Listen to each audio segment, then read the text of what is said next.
Hello everyone, welcome to week 4. We're actually beginning to get into the different regions of the world, and this week we're going to talk about the United States and Canada. So you'll notice on the news page of the Carmen site, we have a word cloud that has your impressions of what comes to mind when you think of the US and Canada. Please take a second to take a look at that and keep that in mind. Another thing that's going to change this week is that one of your expectations is to complete a map quiz exercise, since we're going to actually be delving into the different specific regions of the world. There's instructions on Carmen on how to go about doing this, and there'll be a Dropbox where you'll be able to submit screen captures from the quizzes that you've taken. That's what we'll use for our assessment to know that you've done the work. The key with this, obviously, you're doing this class online, it's open book, open note, open world. So the thing that we want to emphasize with you doing these quizzes is the idea of taking some time to do some repetition and learning where these places are, having them a little bit in your memory. So we'll use these map games as a way of trying to get you to think about these things and training your mind a little bit about it, but it's only worth a very small percentage of your grade. So don't take too much time stressing about it. Just use it as a tool to give you a sense of where these places are located. So what I want to do today, we're going to have sort of 2 different lecture videos. If you've read the chapter on the US and Canada, you see that your textbook goes into tremendous detail about this region. And this is a region that a lot of us are familiar with because many of us are taking the class from the US. And so we have some familiarity with at least this part of the world. So when we read the chapter, we'll realize there's much more information than we can ever memorize or deal with. And what I want you to keep in mind is to look at the sort of main summary points that your textbook lays out for you. I'm not overly interested in you learning all the intricate facts and details of different places. I want you to understand big picture processes and how they apply in specific locations. So don't fret the small stuff, but do look over the chapter and kind of give it an overview to give you a sense of place and some of the things that are going on in there. You'll notice, as you're familiar with North America, that the chapter and what I'm going to lecture about today does it absolutely no justice whatsoever, right? We're talking about each of these huge regions in the world in just a week's amount of time. So there's no way that we can get to everything. And so keep that in mind as we talk about other places of the world that you're not as familiar with, that we're just going to touch on areas a little bit, look at some generalizations, look at some examples, but we're not going to be able to obviously give a complete picture of the different parts of the world that we're discussing.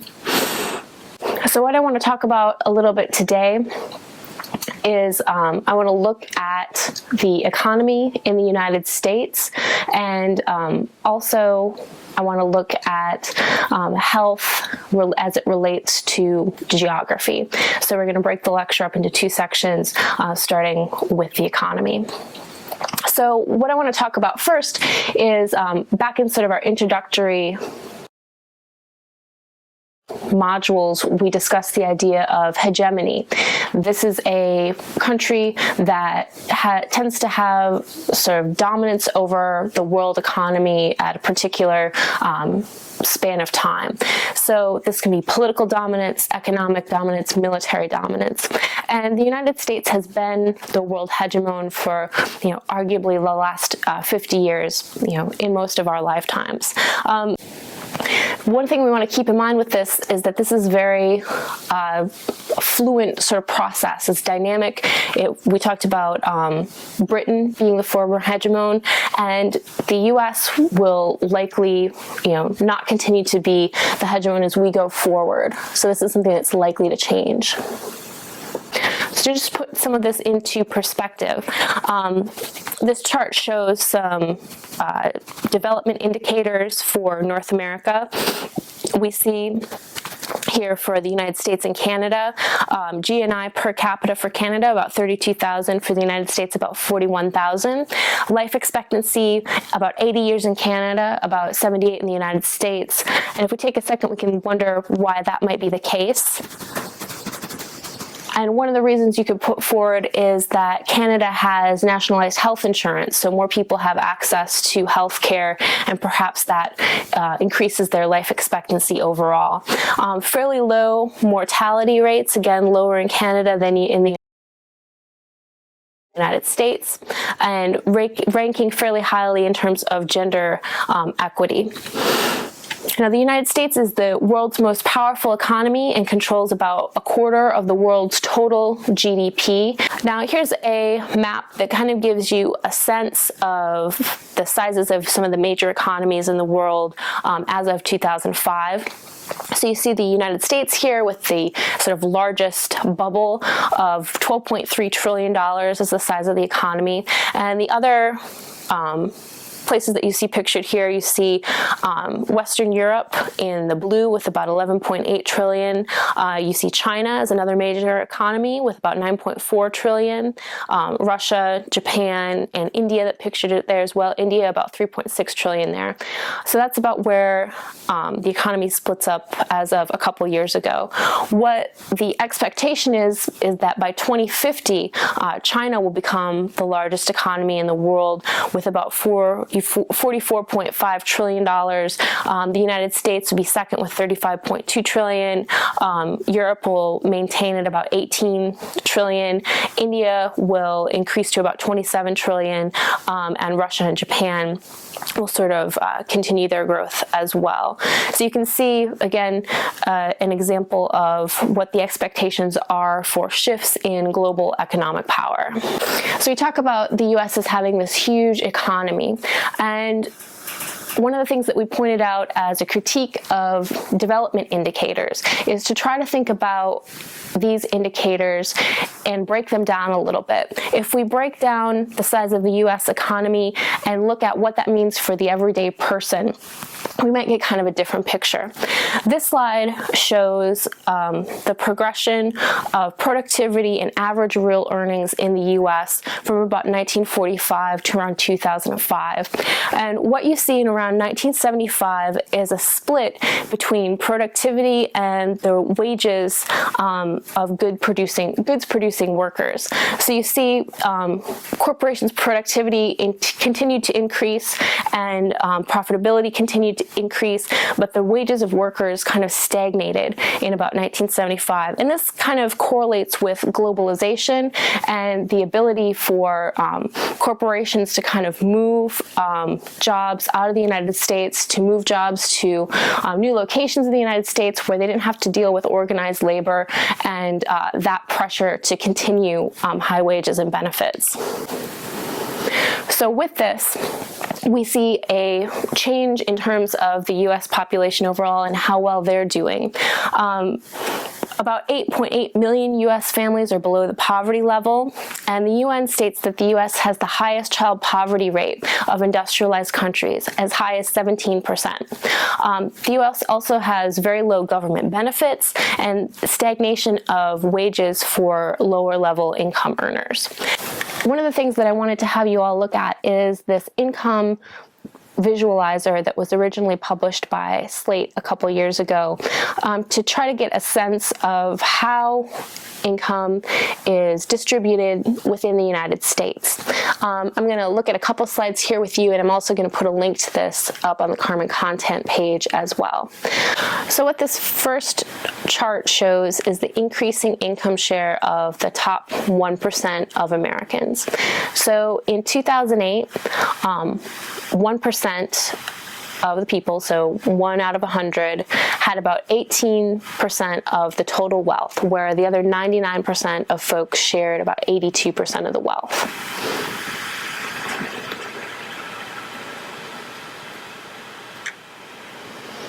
If we look at this chart, we see an even sort of more we see even more of an increase for the top 0.1%. So that top 1 person out of 1,000 has about 8% share of the total wealth, and the other 999 folks sharing about 92%. Now, if we look at this inequality across a map, we can see a couple different trends. For rural folks, we have increasing poverty. The other trend that we see is poverty in urban areas. And if we look at this map a little more closely, we see the areas in the darkest blue are places where 25% of the population or more live in poverty. And just kind of looking at it for spatial trends, we notice that the southern United States has quite high percentages of poverty. Appalachia, in southeastern Ohio, West Virginia, Kentucky, western Pennsylvania, it's another place of sort of concentrated poverty as well. So now we have a sense of wealth in America and some of the distribution there. We can think a little bit about how that's related to bigger ideas like the development of capitalism and the geography of capitalism overall. We can also think about capitalism as a dynamic process. So it's always changing, and it's influenced by social factors as well as economic factors, and it often runs up into various kinds of internal crises that need to be overcome in some way for the system to continue. So these crises often occur in specific places and are overcome in different ways, and this creates an uneven patchwork of development between cities, states, countries, regions across the entire globe.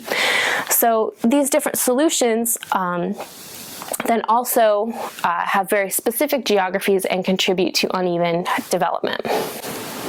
So if we look at American capitalism as a sort of case study, we can kind of periodize it into a period that a lot of folks called Fordism, and the period that we call now called post-Fordism. Not very creative, but Fordism you can think of as occurring from about 1945 to 1970, and the means of sort of organization of production was manufacturing sort of mass products for a mass consumption audience. We can think of the new economy as a sort of post-Fordist economy.